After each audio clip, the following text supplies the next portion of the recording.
Yo, what's good everybody? Welcome back to the channel. Today we're deep diving into Lil Uzi's journey from his rise to fame and his struggles with the label to some of his more recent projects. Alright, so let's get into it. Samir Baisel Woods, also known as Lil Uzi Vert, was born on July 31st in 1995 in Philadelphia, PA. More specifically, he grew up in North Philly and Francisville, and under the name C-Lab Vertical, he started rapping in 2010. And around this time, he began to hang around and eventually joined the Philly rap group Steaktown.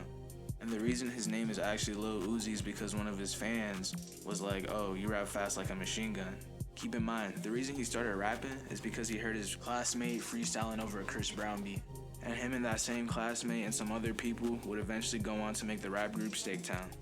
Alright, so Uzi's first project was actually an EP named Purple Thoughts Volume 1. It was released January 19th, 2014. And it was described as funk, and it had some cloud rap beats on it, and it gives a trippy and psychedelic feel. This is his older work, so it has more focus on lyrics and funny references and similes. And it doesn't have as much as melodic flows or very melodic beats or anything. It's just very grungy, very raw, and it's really just all rap.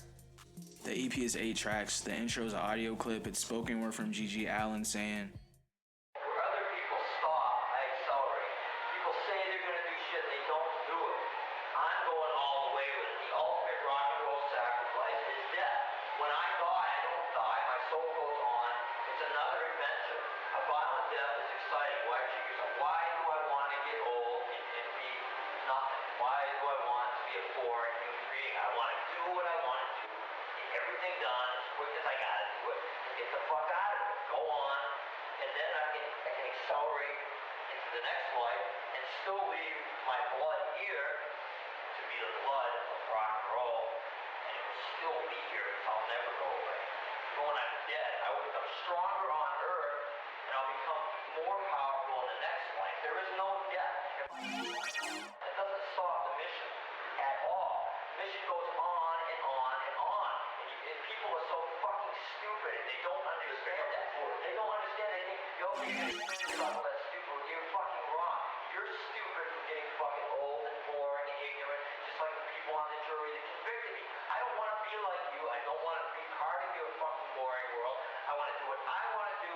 When I want to end my life, I'm going to fucking end it. And I'm going to be more powerful for it. And all you people who say what I'm doing is wrong, you're just so fucking insecure that you don't have the fucking balls to do it. You want to say you're bad, but you don't really want to fucking be bad. You just want to pretend you are. Well, I really gotta fucking do it. And that's what separates the real rock and roll underground from the people who want it to be pretend. You know, bands, they come along and follow what I do. You imitate what I do. I'm not impressed by that. I feel like the message he's trying to get across is actually pretty valuable if you know what to listen for, and Lil Uzi will actually go on to reference this in future interviews and works and even in this EP. Obviously, don't take everything seriously, especially when he's talking about the self-deletion stuff. I feel like he's using it more in a metaphorical sense for taking control of your life, not letting anyone get in between you and your goals, and how you will be remembered after you die. Pretty much your legacy. Do you want to be remembered for constantly pushing limits, taking risks, even though you will face uncertainty? Or are you going to let other people dictate your life? Or are you going to keep pushing against the odds? In everything you're going to do in life, there's always going to be people trying to bring you down, people trying to say something, especially when they see you doing something different or something they desired in life, but instead of doing that, they wasted their time pleasing other people, and now they're not happy. Everything in life is about time. How much time will you spend working towards something you're passionate about? How much time are you going to spend pleasing other people and quote-unquote playing it safe? All that I'm saying is that if you have a passion for something, don't let anything get in the way of it. There's a reason why your heart is being pulled to it, and it's better to live in authenticity than die with regret. Alright, moving on to the second track. It's titled White Shit. It's produced by SGP, also known as Space Ghost Perp. DJ Drama shares some vocals on the intro. I also like this track because you can tell this EP is him finding his flow that would eventually build up to his debut album, Luv Is Rage. Also, it's interesting because you can hear how he improved the sound, but also he kept the sound. You can just hear how he built it up slowly by slowly. White Shit was also the lead single for this EP. The third track is named Don't Stop. Honestly, the chorus is pretty weak, but the verse is hard, especially when the beat drops. If it wasn't for this video, I probably would have skipped it because the chorus was not good. It was just unenjoyable. It felt dragged out. The fourth track is titled Puff. It starts off hard with a fast-paced flow. Compared to the last two tracks, excluding the intro, it clears them. Literally sounds like a rough take from Luv Is Rage. Which makes sense because the next year he would go on to drop the album Luv Is Rage, so it's kind of its precursor. The fifth track is titled We Workin'. It has a similar feel to Don't Stop. It has a repetitive chorus, but this one is more catchy and it transitions into the verse way better. The downside of the song though is that it's 4 minutes long, so after the 2-minute 30-second mark, it starts getting a little boring. If he cut this song in half time-wise, it would have been way better. It would have had more replay value and it would have been less dragged out. The sixth song is named I Got Bands. I'm not too fond about the whole track, but some specific parts sound really good, and you can listen to him experiment with the beat selection because this beat is more melodic. I'm pretty sure it samples something, but I'm not sure. If you know in the comments, let me know. You can also hear him experimenting with mixing and using different vocal effects. The seventh track is called Cartel, with inspirations from Gucci Mane in the ad-libs and also beat selection. I like the song at first, but it's 4 minutes long, so the chords got a little repetitive. But it doesn't ruin the verses in between. I feel like the verses really are like what make the song and really save the song. The difference between this 4-minute song and the other one called We Workin' is that every verse had a different flow and it was really entertaining. The last track called Did It On My Own starts off very strong from beginning to end, and there's some comments on there like, don't even like Uzi, but I'll never stop listening to this song. So I feel like that was a pretty good ending to the EP. The EP caught the attention of producer and co-founder of Generation Now, Don Cannon. It caught his attention after DJ Diamond Cuts played one of Uzi's songs on a local radio station. Don Cannon would then go on to produce and host Uzi's first mixtape, The Real Uzi, which released on August 5th, 2014. The first track, Uzi Intro, starts off very high energy and more melodic than his last project, which was a Purple Thoughts EP, which that EP was mostly no auto rap, so this is a nice change of pace. This track starts off with heavier auto-tune, and Uzi's rapping very fast in the track, and his ad-libs and vocal inflections are giving hints of Young Thug. In the second track called Uzi, Don Cannon screams as he says, Philly, it's only right we do it for the city. I knew they couldn't wait. The real Uzi. The #1 co-sign of Don Cannon, yeah. Charlie? Go ahead with all that fake shit. Cannon. Yeah. This is pretty ironic because Uzi and Don Cannon will later have issues over the contract and still currently do, which relates to Uzi's latest release, which we will touch on later in the video. The third track is titled We On It, featuring Lee Mazin, who's a Philly rapper. She also has collaborated with another fellow Philly rapper, Meek Mill, which was definitely a big look for Uzi at that time. She was also on the show Sisterhood of Hip Hop from 2014 to 2016. I think they could have known each other through the local rap scene in Philly, and Uzi or Cannon wanted her on the album. So Uzi, who's a new guy in this scenario, would have a feature from a bigger artist, which would help him out a little bit. The track is solid though. He's keeping up the fast-paced flow he set with the first two other tracks. And on this EP, he was really experimenting with ad-libs compared to Purple Thoughts. This one has way more ad-libs and way more vocal layers. The feature complements his verse really well. She keeps up the pace with him, keeping that fast rap flow. Nothing really to say about her verse though, other than I wish she used more ad-libs, but that's all. The next track was produced by Metro Boomin. It's called Understand. It's an alright track. Honestly, I wouldn't replay it. Feels like he could have done something more with this one, but it's cool to see him and Metro working this early in his career because in recent years, they've not been frequent collaborators. The fifth track comes in strong. It has producing credits from Don Cannon and Ducko McFly. It's titled Decapitator. This track has a very uplifting, powerful feeling that makes for a pretty solid song. The sixth track is titled Trunk Got Birdies, produced by Charlie Heat. I like how he uses his voice in this one. This is another one that shows his Young Thug inspiration, and I enjoy when he leans into this side of his artistry, because you can tell what inspired him, but he also makes it into something new. The seventh track has a feature from A$AP Ant and is also produced by Oogie Mane. The interesting thing about this is that Oogie Mane will go on to work and collaborate with Lil Uzi very frequently, and is also a member of the legendary producer collective Working on Dying. They have members like Filthy, Wake up, Filthy. Oogie Mane, Benny X, and Brandon Finesser. I couldn't find a clear audio of his tag, but you guys should know who he is. He produced a lot of Eternal Atake, and he produced Futsal Shuffle.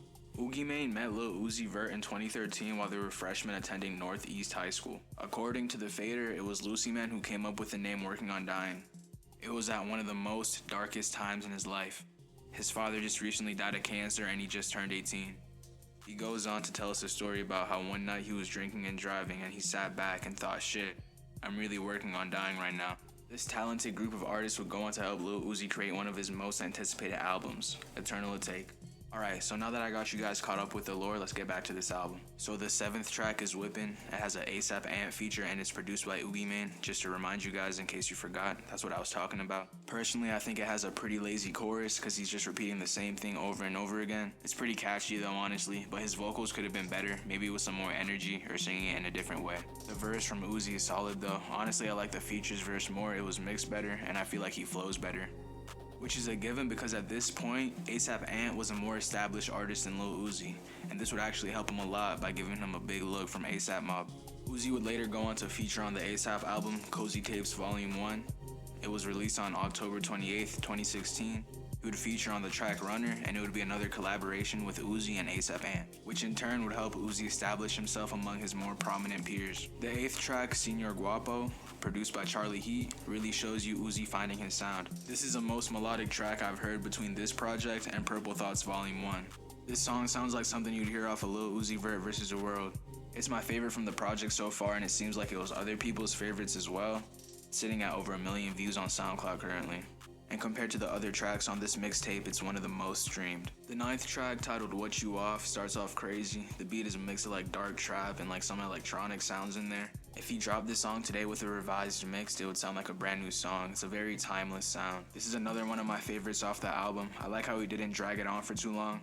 The song is 3 minutes long, and I feel like that's perfect for the chorus to get stuck in your head, and then he has enough time to really like shine on the verses. The 10th track is titled Tropics. Sounds like another precursor to Lil Uzi Vert vs. The World. The second half of this album really shines when he uses his voice more melodically and experiments with his vocals. Compared to his last EP, Purple Thoughts Volume 1, he's getting better at song structure, and the songs on this mixtape have choruses that are way more catchy and way more engaging. And his actual voice got way smoother. Melodic wise, he figured out how to use auto-tune to his advantage. This is what makes this one another one of my favorite tracks off of this album. On the 11th track, titled Dumber, Don Cannon starts off by shouting out DJ Diamond Cuts. I feel like that's pretty cool because she's the reason Don Cannon discovered Lil Uzi. This track is another more melodic track. It's also produced by Molly Raw, another legendary producer known to collaborate with Lil Uzi. They were working together in the earlier stages of his career, and they're still working together till this day. The way Molly Raw met Uzi was by working with a local rapper named Kerr, who introduced him to another local rapper, who turned out to be Lil Uzi. Molly Raw had produced a song by Kerr featuring Lil Uzi called I Don't Give a F, which led to constant collaborations between Molly Raw and Uzi, which is crazy because Molly Raw would go on to co-produce this mixtape, The Real Uzi, alongside Charlie Heat. The 12th track is titled I'm Sorry, another one produced by Molly Raw. This is another track where he uses more melodies, which makes it very enjoyable. This is one of the most catchiest songs on the mixtape, and it shows. It has currently over 1 million streams on SoundCloud.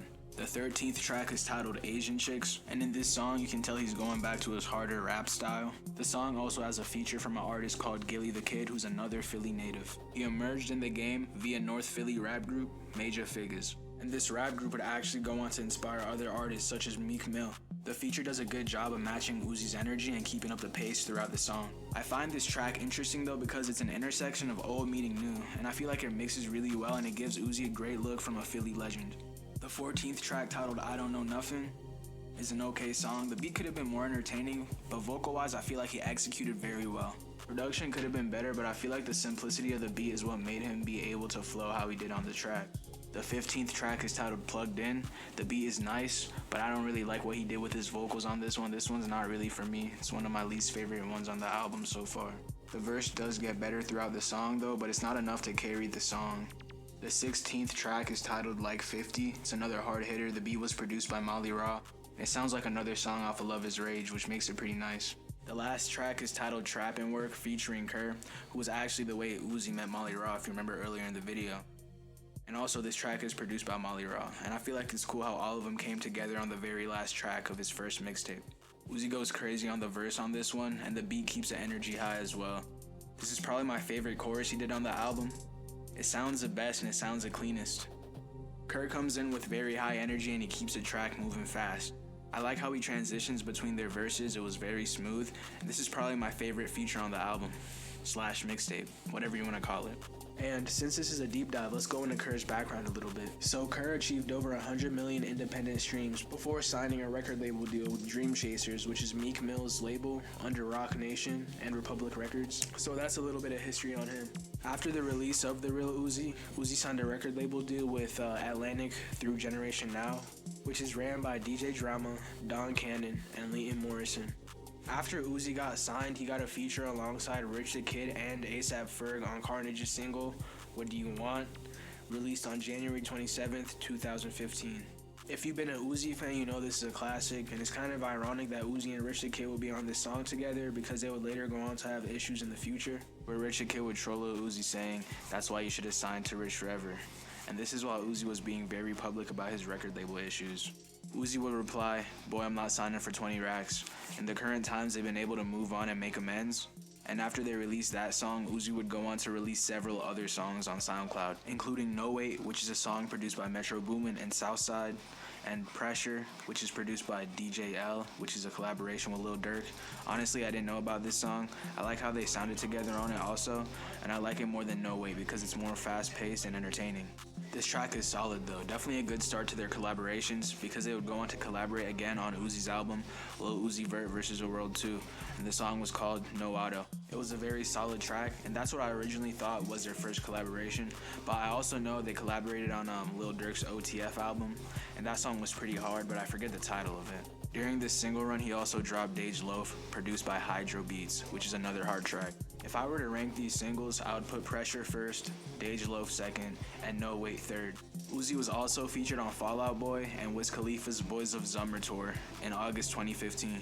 Uzi would later go on to feature on Wiz Khalifa's song Pull Up, released on July 14th, 2016, and there were actually rumors that Uzi signed to Taylor Gang, Wiz Khalifa's label. I'm glad none of this came into fruition because I feel like signing directly under an artist is actually a very bad decision because the artist that signs you isn't always going to be thinking of your career. Due to them being an artist themselves, they would never try to push you and promote you more than they're pushing themselves already.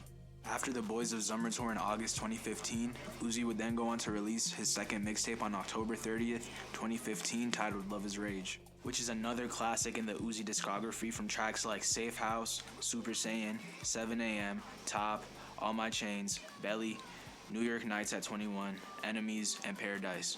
Those are some of my most favorite off of this album alone. This was the beginning of his legendary album run. The project was received positively and was featured on numerous music blogs such as Fader, XXL, and The Vibe. Uzi was called Breakout Artist of 2015 by Hot New Hip Hop, which is another blog, and Uzi would continue his hot streak in 2016 by dropping the single Money Longer, which released in February of 2016, and it also got a radio debut on the Shade 45. Following the success of Money Longer, on April 15th of 2016, Lil Uzi would release their third mixtape and first commercial mixtape, Lil Uzi Vert vs. The World. The mixtape debuted at number 37 on the Billboard 200 chart, making it his first entry on the chart. The project spent 55 weeks on the Billboard charts, eventually being certified gold. Lil Uzi and Capri embarked on a joint tour in May 2016. It was titled the Parental Advisory Tour. Later this year, Uzi appeared in the XXL magazine as part of the 2016 freshman class. As a part of this appearance, Uzi performed a freshman cypher alongside Denzel Curry, Lil Yachty, 21 Savage, and Kodak Black. Riding the wave of recognition the cypher gave him, Uzi decided to drop the music video for Money Longer. All this success brings no surprise because Lil Uzi Vert vs. The World was another classic album from him with tracks like P's and Q's, You Was Right, Grab the Wheel, High Roller, Team Rocket, and Scott and Ramona. Those are among my favorites off of this mixtape. What a classic, honestly. While he has the attention of listeners, on July 12, 2016, Uzi would announce his fourth mixtape, which would be The Perfect Love Tape, which was released on July 31st in 2016, which would be his 22nd birthday. The mixtape had tracks like Do What I Want, Original Uzi, Sideline Watchin', I Can Drive, You're Lost, Rhonda, and Erase Your Social, which were among my favorites on this mixtape. Another classic, by the way. This is like, I don't think he missed on this run at all, honestly. There's not one miss from Luv Is Rage to Luv Is Rage 2. With a hot hand this year, he didn't ease his foot off the gas, and he announced another release, which would be a collaboration mixtape with him and Gucci Mane titled 1017 vs. The World. It held tracks like Change My Phone, Today, Secure the Bag, and Threesome. Those are my favorites on this mixtape. Honestly though, some of the tracks I could have done without Gucci Mane, but some of them he does compliment them very well. But on tracks like Fresh, it feels like I'm just waiting for the best part, which is Uzi's part. Before we move on how 2017 went for Uzi, let's talk about how he featured on the Migos single Bad and Bougie. The single was released on August 31st in 2016, and it's from the trio's second studio album, Culture. In January 2017, around the time the album was released, the single reached the top of the US Billboard 100 chart, becoming Uzi's first #1 single as a lead or featured artist. And it's his highest charting single. Moving to early 2017, Uzi released the EP Luv Is Rage 1.5 while on tour with The Weeknd. The EP was positively received for its quote-unquote nerdy nature. It had Kingdom Hearts themed instrumentals and lyrics referring to anime and Steven Universe. The EP was also credited as the start of Uzi's affiliation with a quote-unquote emo rapper label due to the heartbreak associated lyrics on the song Love Scars KO 1600 and references of threats of self-deletion and depression on the standout track EXO Tour Life. All these tracks are classic and many Uzi fans reminisce on when he would drop exclusively on SoundCloud as this was. The hit song EXO Tour Life was only on SoundCloud at first, and as it gained popularity, it resulted in Uzi playing it live on the European leg of The Weeknd's tour, and the following week the song was added to streaming services and was released as an official single. On April 4th, 2017, EXO Tour Life debuted on the Billboard Hot 100 chart at number 49, and it peaked at number 7, becoming the rapper's highest charting song and biggest song. Solo song, by the way, just to clarify. And it went on to go 6 times platinum as of August 2018. On August 25th, 2017, Lil Uzi would go on to release his debut studio album, Luv Is Rage 2. This album had classics like Feelings Mutual, Neon Guts, Pretty Mommy, How to Talk, 20 Minutes, which was on the deluxe, Dark Queen, Malfunction, and For Real, which were my favorites off of this album. And honestly, front to back, this album has no skips for me personally, but I'm just saying that because it's my favorite album and I'm pretty biased. So I love how the emotion and creativity flow throughout every song. It's a very good body of work all together and picked apart. The album debuted at number 1 on the Billboard 200 albums chart with 135,000 album equivalent units and has since been certified platinum. And before we move on to the next topic, I honestly think this was Uzi's peak, but that's just my personal opinion, so yeah. In May 2018, Don Cannon confirmed that Uzi was dropping a new project that year, and speculation rose in July 2018 when Uzi tweeted the words Eternal Atake, and he pinned the tweet and announced that it was quote-unquote coming soon, but we all know that nigga was lying his ass off, and it turned out that it was never coming soon, because this is when his label issues would affect him the most in his career. Let me put it in perspective. When Uzi dropped EXO Tour Life, Atlantic, his label, made close to $4.5 million, but Uzi only walked away with $900,000, which is honestly insane, but he's the one who signed the contract. In April 2019, following the label trouble with Generation Now, it was announced that Uzi was signed to Roc Nation. After he signed to Roc Nation, he released Sanguine Paradise and That's a Rack. On December 13th, 2019, he released a new single titled Futsal Shuffle 2020, which was the lead single of Eternal Atake. After that, he went on to drop the second single of the album titled That Way on March 1st, 2020. Futsal Shuffle and That Way are very good tracks, very upbeat and electronic. That Way uses a hook of the Backstreet Boys' I Don't Want It That Way song as a sample, so that's pretty nice also. Finally, on March 6, 2020, Eternal Atake was released, which was his most anticipated album. And due to leaks, the original track list never came out, and the only feature on the album was from American singer Syd. This album had some tracks like Bust Me, Baby Pluto, Lao Mein, Silly Watch, Celebration Station, Venetia, and Prices. Those were my favorites on this album. Although I enjoy this album very much, it doesn't compare to the original track list. If he didn't care about the leaks and just dropped it as is, I feel like it would have topped Luv Is Rage 2. This album definitely had its own momentum though. If you were in school that day, you know what time it dropped, you know what class you were in. On March 12, 2020, Uzi teased that the deluxe of Eternal Atake would drop. And this is a deluxe, and it's also a sequel to his 2016 mixtape, Lil Uzi Vert vs. the World, so this would be titled Lil Uzi Vert vs. the World 2. And the day after he announced the deluxe, he dropped it, which would be a week after the original album, which would be the closest he's ever released, I'm pretty sure, back-to-back drops. This deluxe had more original Eternal Atake leaks on it, but not all of them, but he definitely included some fan favorites. The deluxe was very enjoyable. It had some gems like Yes Sirski, Being Kobe, Myron, Moon Relay, and I Can Show You. Those are among my favorites off of this deluxe. It definitely adds on to Eternal Atake because it has more of the tracks that we were expecting, and it also has a lot more features on the deluxe, which is a great addition. I loved all the features. Chief Keef's feature on Being Kobe was my favorite on the album / deluxe though. After this album is where I feel that Uzi started going downhill creatively, either because of the label issues and he was releasing music just to accomplish his contract, or it was due to his lack of passion. Because around the time he was gearing up to release Eternal Atake, he would post on his Instagram story saying, "I'm done with music, I deleted everything, I want to be normal, I want to wake up in 2013. No matter the reason though, this time period after Eternal Atake would be a low in Uzi's career. On July 21st, 2020, Lil Uzi and Future hinted at a joint album titled Pluto X Baby Pluto on their social media. It was released on November 13th, 2020. Personally, so far, this is my least favorite Uzi album, at least signed. The two singles Uzi and Future dropped for the album were Over Your Head and Paddock. Over Your Head wasn't bad, but it's not great. The other track, Paddock, is actually really good. I don't see why they had to drop two songs when one of them is way better than the other one. The best tracks on this album, in my opinion, are Marnie on Me, Real Baby Pluto, $1 Million Play, Plastic, Bankroll, My Legacy, Tic Tac, and that's it. Some of the other tracks are cool, but I feel like some are just filler.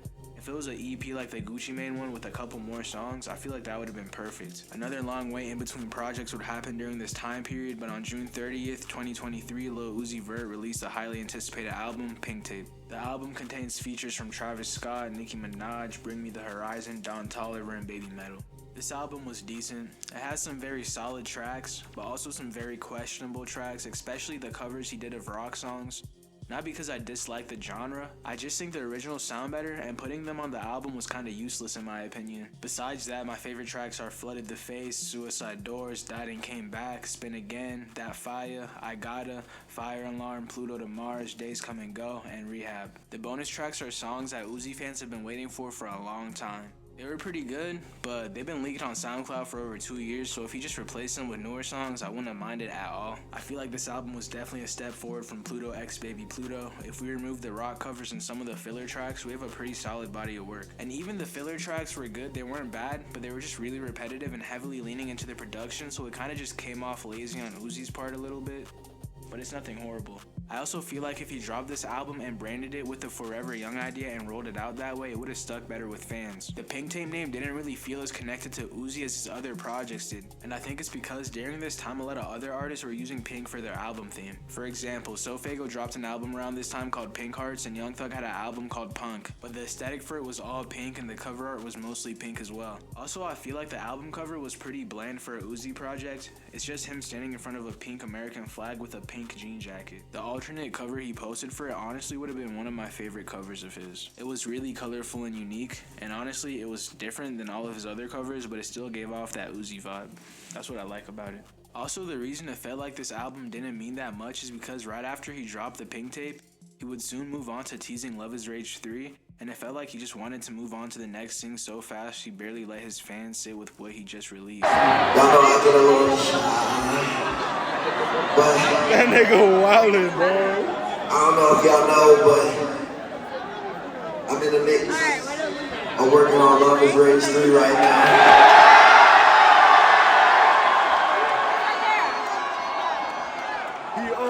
He up. The weird thing is that the next album he would go on to drop would be Eternal Atake 2 instead of Luv Is Rage 3. I have a theory on why he would do this though, which I will cover soon. Moving on to the current era, November 1st, 2024, Lil Uzi Vert released his fourth and most recent studio album, which is a sequel titled Eternal Atake 2. My favorite tracks off of this album were We Good, Lightyear, Not an Option, Mr. Chow, Lift 'Em Up, Chips and Dip, and Space High. Even though this isn't better than the first Eternal Atake, the highs on this album are very enjoyable, but the lows are very lazy and bland. Songs like She Stank, Meteor Man, and Pars and Mars are bottom of the barrel creativity-wise on this album in my opinion. The songs are very repetitive and are not catchy even though he's repeating himself, and the vocal effects would sound good if he didn't waste them on such empty and meaningless songs. Even the more melodic songs weren't very replay-worthy. Chill Bay is a really enjoyable song, but I'm not really a big fan of it because it heavily relies on the sample. I feel like if he literally just took off the songs where he was just bullshitting, it would not have been received as bad. I feel like he purposely overinflated the last two projects to accomplish contractual agreements. Let's rewind to earlier in the video when I said Uzi dropped EXO Tour Life and Atlantic, his label made close to 4.5 million, but Uzi only walked away with 900,000. Ever since that happened and after he dropped Luv Is Rage 2, I feel like he's just been trying to meet his contractual obligations without dropping anything crazy, but nothing horrible to appease the fans, but not get finessed by the label. He's even gone as far as hiring Roc Nation to help. According to a Revolt TV article posted on March 26, 2019, Jay-Z's Rock Nation has reportedly helped Lil Uzi get back to focusing on what he does best, make music. After being in battle with his record label for over a year, even hinting at retirement and taking to social media to voice his frustrations, it appears as though things are finally looking up.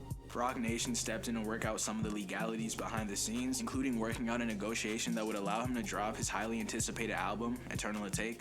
And before he dropped Eternal Atake, he started vocalizing his frustrations with the label and making the accusation that they've been holding his music hostage, which would inspire the rapper to use a hashtag Free Uzi on social media. Adding on to this, after the release of Eternal Atake 2, he would reference what Frank Ocean did to his label by dropping Endless, which was a visual album to fulfill his contract with Def Jam. Then the next day, Frank Ocean released Blonde exclusively on Apple Music and iTunes through Boys Don't Cry, which is his own record label, so he got 100% of the revenue. On the first track of Eternal Atake 2, he starts his song We Good by saying, "New contract, I read mine." He also put CFO in his Instagram bio. CFO stands for Chief Financial Officer, who is the highest ranking finance professional in an organization and is responsible for the financial health of the business. So by putting this in his bio, he's alluding that he's now independent and free from the label. This is hopefully the reason he's been teasing Luv Is Rage 3 after his two most recent projects and referring to it as the album y'all have been waiting for. Because if he continues this downward trend, I feel like his name would have a sour taste to it. If this next album is a miss and falls flat with his audience again, he'll be known for the hits in his earlier career, but his most recent work would cast a bad shadow on it. Ever since he dropped The Real Uzi, his albums continuously kept getting better and better, and he always toured his albums, which is something you barely see from him in recent years. I feel like Uzi used to be one of the best performers, but the business side of music made him lose a passion a little bit. Even though he signed the contract during the time of his life where he needed the money the most to help him and boost him in his career. If you're a new artist and a label comes to you with a contract, you need to make sure you're reading the terms or have a trustable lawyer so you know you're not signing something where the label is going to take advantage of you. Uzi definitely still drops very good tracks, but he hasn't dropped a cohesive body of work better than Luv Is Rage 2 since he dropped it on August 25th, 2017. This is why Luv Is Rage 3, or whatever Lil Uzi Vert's next project is called, is his last make or break chance in his career. Alright, that's it for today's video. I gave y'all my opinions, but now I want to hear from you. So what do you think about Uzi's journey, and what do you think he has in store for the future of his career? Do you agree with my thoughts on his albums, or do you think a different way? Or are you hating on me? Just let me know, gang. Alright, let me know, you know what I'm saying? I don't even know what to say anymore, bruh. But I do enjoy reading your comments, positive or negative. It's entertaining, so just comment anything, bruh. If you don't have anything to say, just comment a B emoji for real. But before we end the video, Uzi posted 2 new snippets. They're pretty fire. It feels like he's going back to his older sound, but he's mixing it with newer sounds. Like one of them is produced by OK, and that one sounds like Moon Relate. And honestly, I think I'm gonna like this one more than Moon Relate. The second one is produced by Molly Raw, and this is the first time I heard Uzi on a Molly Raw beat in a minute. This one's crazy. I don't have anything to compare it to, but y'all will see. I'm gonna put the snippets at the end of the video. Let me know what you think in the comments. Have a nice day though, y'all. This is gonna be it from Honeybee for the day. Let me know what kind of videos you'd like to see me do in the future. My next video is gonna be on Lil Yachty, but just let me know. I'll definitely do some recommended videos here and there. I'm gonna try to post every once a week or twice a week. No, you cannot release it. Shit, I'm just gonna try to survive.